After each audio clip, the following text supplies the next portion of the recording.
Early morning at Brookside Park, a gentle atmosphere spread through the leaves, blending with the soft echo of birdsong in the vast space.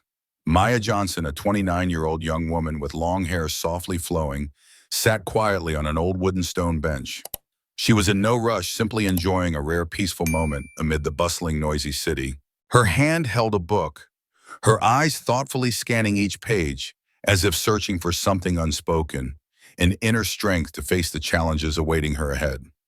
Maya was not just an ordinary woman. She was a passionate lawyer carrying a desire for justice and a strong belief that the truth would ultimately prevail.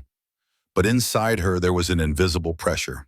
The pressure of scrutinizing gazes, silent prejudices, still lingering around her just because of her skin, color, gender, or background.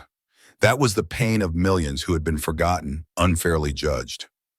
Still, Maya knew that today's peace could not last forever. A hidden wave of injustice awaited her ahead. And in that moment, she chose to stand tall, preparing for the brave steps to come. Maya Johnson's story was not only the journey of an individual, but also the voice representing countless people yearning to be heard and recognized.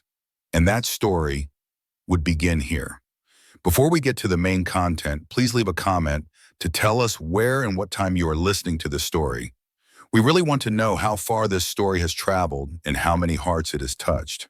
Now let's begin. The morning sunlight was still warm, but the atmosphere in Brookside Park gradually grew heavier as two figures in security uniforms approached Maya Johnson. Ryan Caldwell and Ethan Hayes, two young white officers, their eyes sharp and faces barely hiding disdain, walked with firm steps as if crossing land under their absolute control. "Who are you, and what are you doing here?" Ryan asked, his voice cold, but trying to sound polite, as if this was a casual question, but actually carrying invisible scrutiny and judgment. Maya lifted her head, looked straight into their eyes, her voice gentle but firm. "I'm reading a book. This is a public park. I have the right to be here." Ethan nodded, but his gaze remained full of suspicion. "We need to do a random check." "Do you have your ID?" Maya slowly took out her ID card and handed it to them. Ryan took it, but still held a strict attitude. "You know, many people come here not just to relax. Illegal activities also happen right here." That statement carried an implicit prejudice. No one said it outright, but Maya clearly felt they doubted her simply because of her skin color and appearance. Deep down, it was a system of racial discrimination quietly existing for years, sometimes even unnoticed by those enforcing the law. She replied, "I'm not doing anything wrong. Sitting and reading in the park is legal, and I have no reason to be suspected." Ryan stepped closer, his voice suddenly cold and pressuring. "We're just doing our duty, but if you don't cooperate, we will have to act." Maya felt her heart beating faster, a sense of unease creeping in. But she didn't let fear control her. She knew surrendering would be admitting to injustice and discrimination. "Can you clearly tell me the reason for this check? I deserve to be treated fairly," she said, her eyes resolute without backing down. Ethan smirked, responding with an imposing statement. "Here we have the right to decide who to check and who not to. That's the law." That statement struck Maya's mind like a hammer. The law in the hands of those with unchecked power can become a tool of oppression. That tense dialogue was not just a clash between individuals, but a symbol of the deep conflict between justice and power, between freedom and control.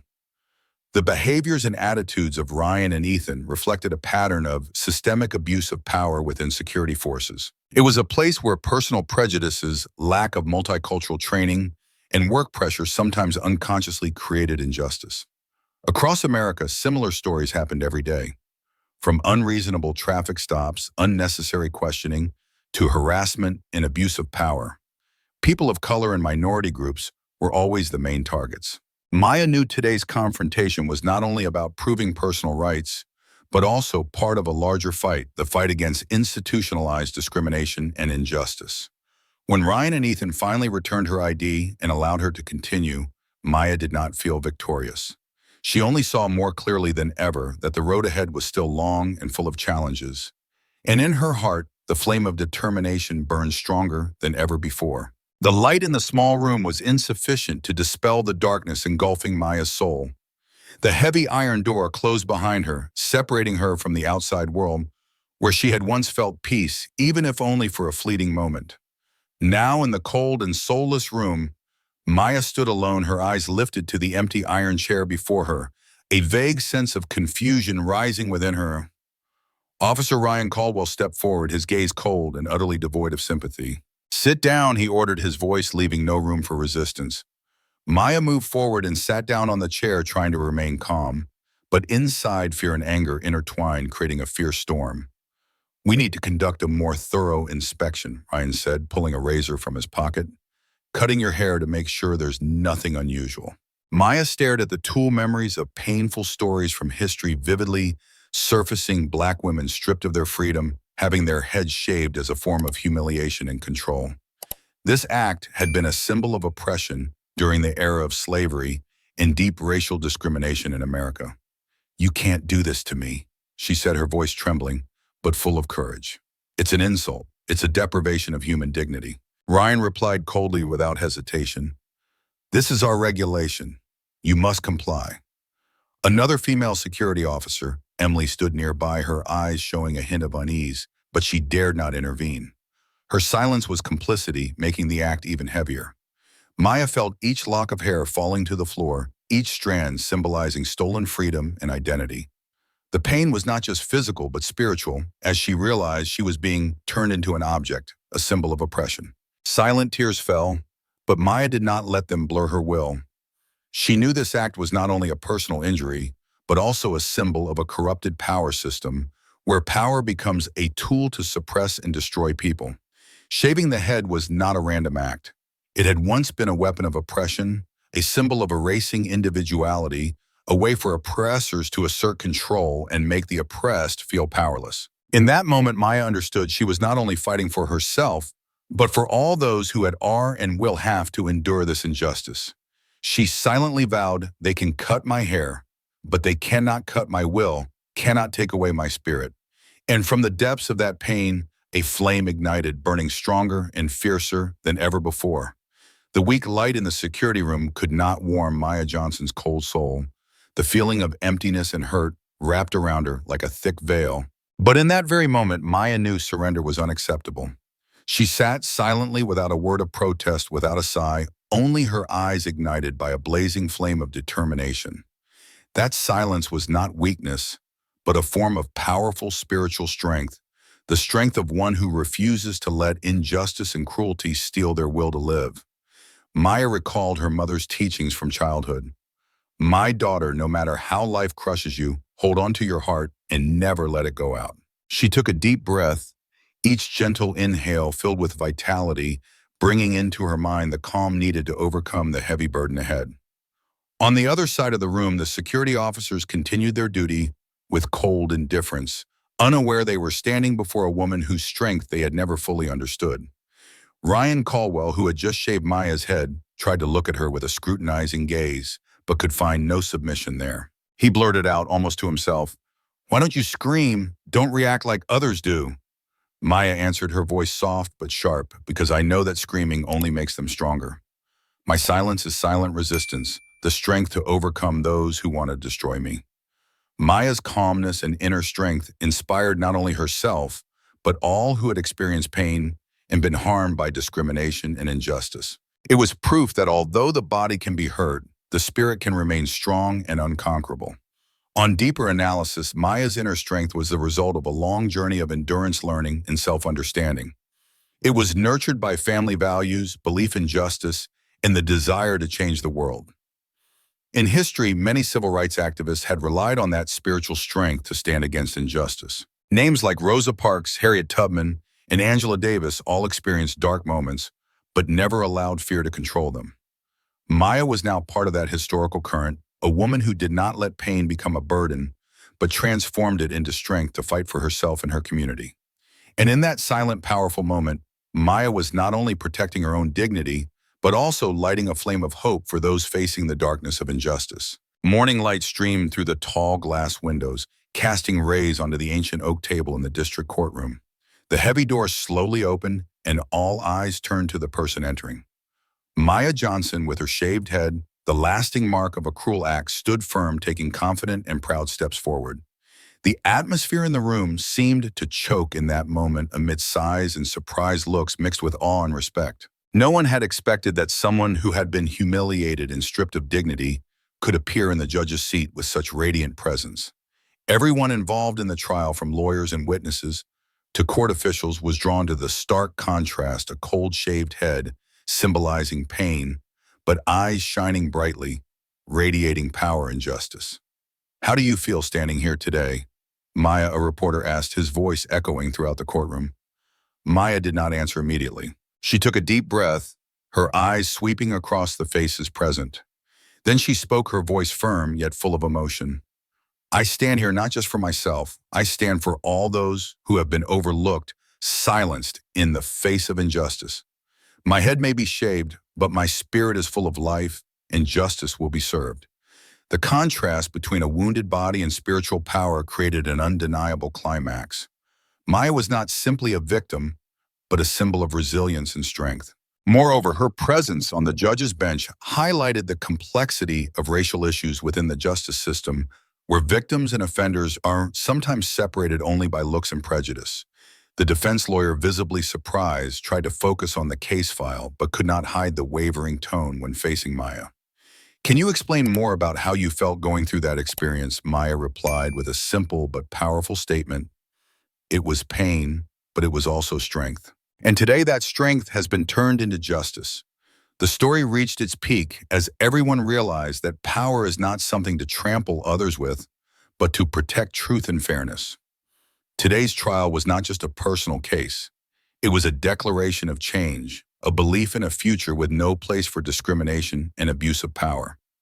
Maya, with her shaved head, had become a symbol of hope, a figure no one witnessing it could ever forget.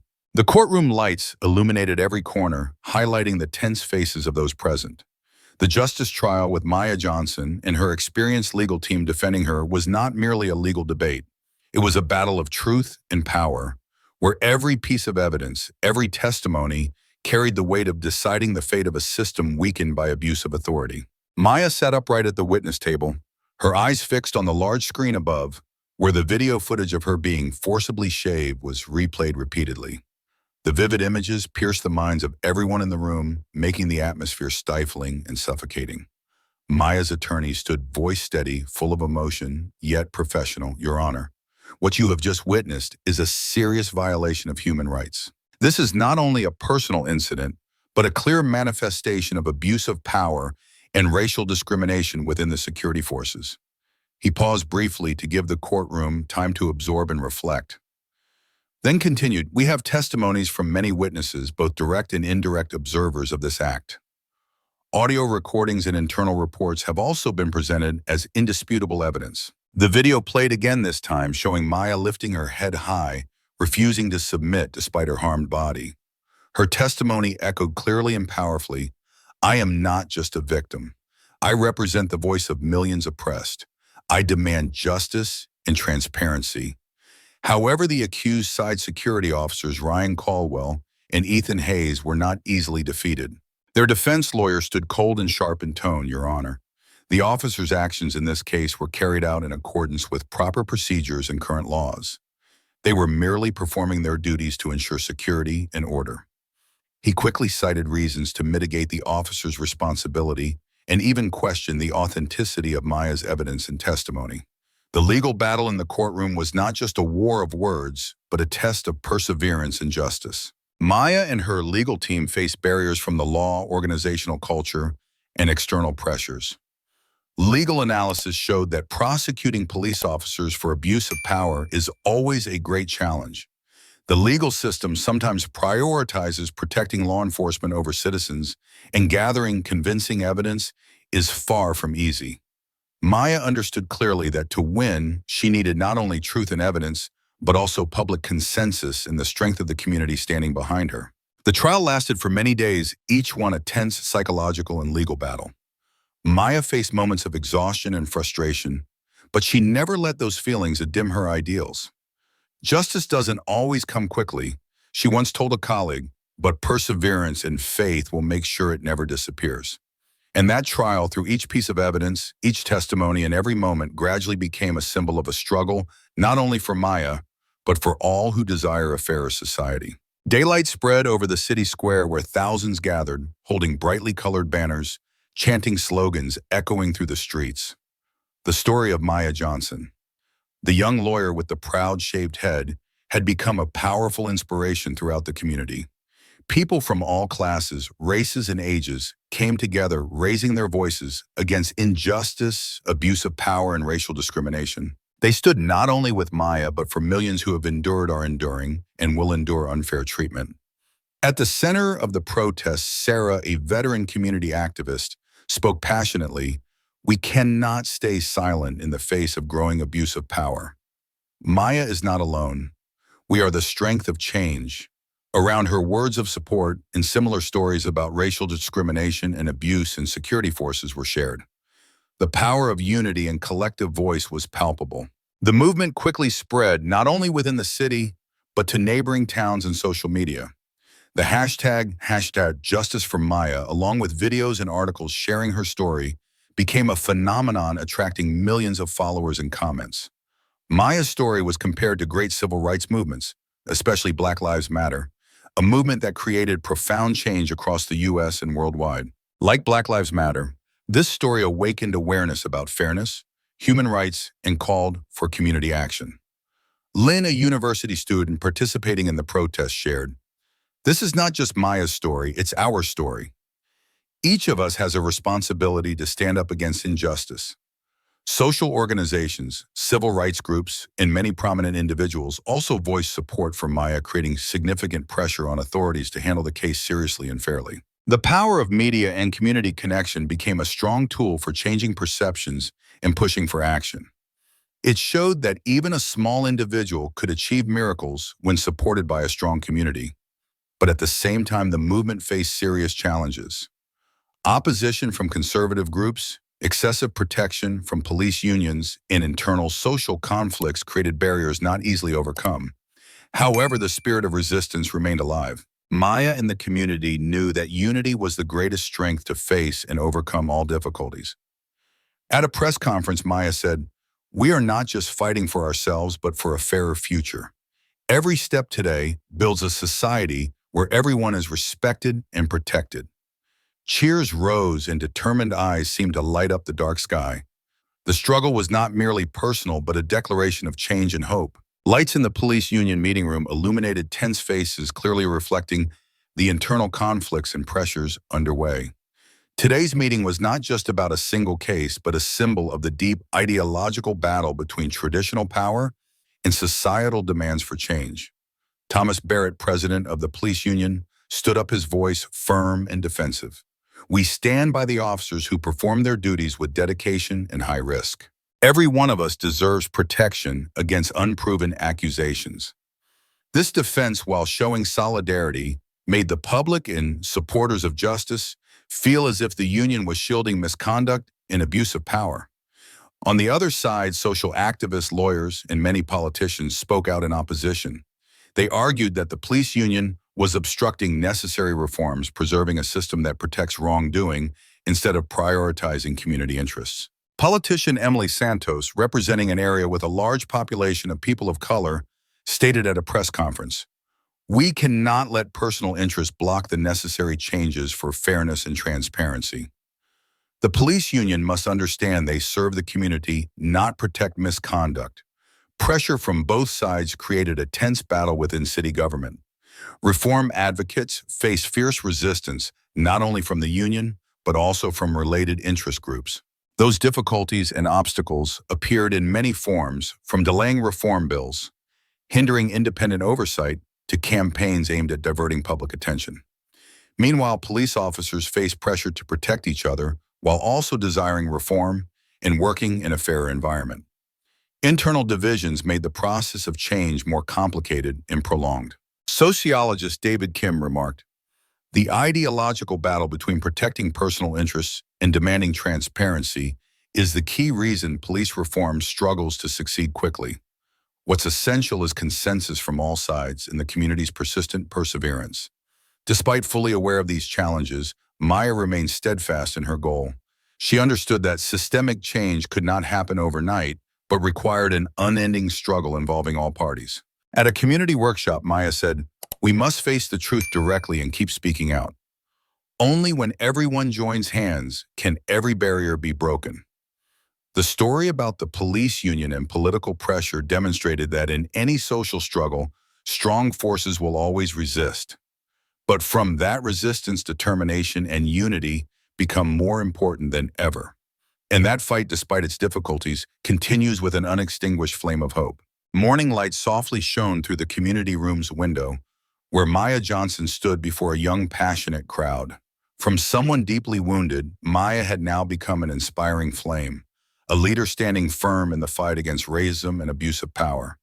She stepped up to the podium, her voice warm yet strong, resonating throughout the room.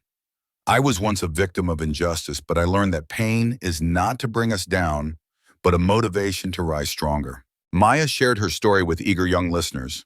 Their attentive eyes and nodding heads made her feel she was not alone, that overcoming pain could become a strength to help others. Racism and harassment don't just leave physical wounds, she continued, but also deep scars in the soul. They make us feel abandoned, lonely, and lose faith in society. A young man named Carlos, who had similar experiences, stood to share. Hearing Maya's story made me feel I could trust and find hope again. She showed me the power of resilience. Maya did not stop at storytelling. She joined nonprofit organizations supporting other victims through legal counseling, self-defense training, and skills to raise their voices. She also organized workshops to raise awareness about racism, sharing legal knowledge, and ways to confront abuse of power. Maya inspired others not only to stand up for themselves, but also for the community. At a seminar, she told young people, "We cannot choose where we are born, our skin color or circumstances, but we can choose how to stand up and fight for justice." Psychology shows that experiences of racial discrimination and harassment cause long-lasting effects like anxiety disorders, depression, and loss of self-confidence. Maya understood this and always tried to create a safe environment where people could share and heal. The lesson from Maya's journey is clear.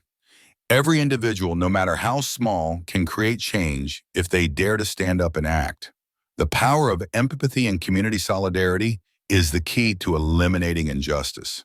Maya continued on her path not only as a fighter for justice, but as an inspiration to the younger generation, helping them recognize the potential strength inside each person. "The fight is not mine alone," Maya concluded, her eyes shining brightly. "It belongs to all of us. Let's make a difference together." Daylight flooded the City Hall meeting room, where Maya Johnson legislators, social organization representatives, and community members gathered to discuss a different future for the city police system. Today's meeting was not just a discussion, but a turning point in a challenging yet essential journey of change. Maya stood before the group, her gaze determined and voice passionate. "We cannot continue to ignore what has happened. Requiring police officers to wear body cameras throughout their shifts is necessary. It not only ensures transparency of all actions, but also protects both staff and citizens." Karen Phillips, a veteran legislator, nodded in agreement. Body cameras are one of the effective tools already implemented in many major cities. They help reduce abuse of power and increase accountability. However, the difficulty lay not only in proposing policies, but also in implementing them. Some police officers and unions still showed reluctance and resistance, fearing that continuous surveillance might limit their freedom on the job. Maya shared, "We need cooperation, not confrontation."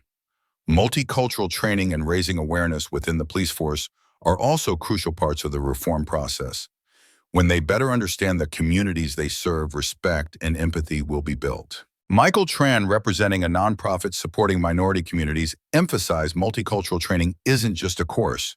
It must be ongoing and practical, helping police understand the history, culture, and traumas the community has endured. Alongside that, handling citizens' complaints seriously was also prioritized.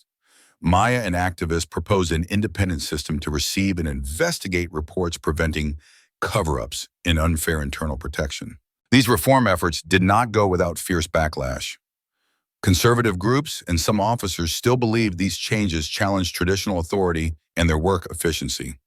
The debate became tense, but Maya knew this was a fight for the future. Cities like Seattle, New York, and Los Angeles had begun applying similar policies with positive results, though the process requires time, resources, and persistence. Karen concluded, "We cannot expect immediate change. But with determination and cooperation, small steps will create big differences." Maya looked out the window, sunlight filtering through the tree branches like rays of hope shining through difficulties. She knew the journey was long and challenging, but could not stop. This is not just my story or this city's Maya told everyone, but the story of millions waiting for a fairer society. The atmosphere in the familiar City Hall meeting room was heavier than ever today. Maya Johnson stood before delegates, her gaze firm, but revealing the fatigue of a long, unfinished journey. Police reform was not a sprint, but a marathon of challenges where perseverance determines success. "We have made much progress, but challenges remain." Maya began, her voice resonating with everyone's attention. "Internal resistance from those unwilling to change political complexities and new incidents keep making this journey harder than ever." James Rodriguez, an experienced government official in security and law, spoke, "That's right, Maya. Some individuals within the police force still oppose reforms. They fear losing privileges, even job security. This puts great pressure on leaders in the government to maintain stability." Maya nodded. "That resistance is not just a personal difficulty, but a sign of a conservative system where change is always pushed back by vested interests." The story did not stop at internal resistance. Political pressures from interest groups and factions within the government were also major obstacles. Some leaders feared pushing reforms might cost them votes or cause unwanted disruptions. Meanwhile, new abuses of power continued to occur, causing disappointment and anger in the community. Each new event sparked protests, stronger calls for change, and eroded trust in the police system. A well-known journalist, Lisa Nguyen, shared in an interview, "There's no denying reforms are necessary, but it's a difficult process with no immediate results. Community trust is constantly tested." Maya did not hesitate to admit, "I have also felt discouraged and doubted whether anything could change. But I know if each of us gives up, justice will never come." In closed meetings, frank discussions and new strategies emerged. Maya and colleagues kept searching for creative solutions, from enhancing education to building open dialogue channels between police and the community. "Step by step, we will rebuild trust," Maya affirmed. "Each individual's role is important. No one is allowed to stand aside." The greatest lesson drawn from these challenges was that perseverance and determination are indispensable. No matter how hard the light at the tunnel's end always awaits those who keep moving forward. Maya looked around the meeting room, her eyes resting on every face. "We are making history. This fight is far from over, but each of us with faith and action will make a difference."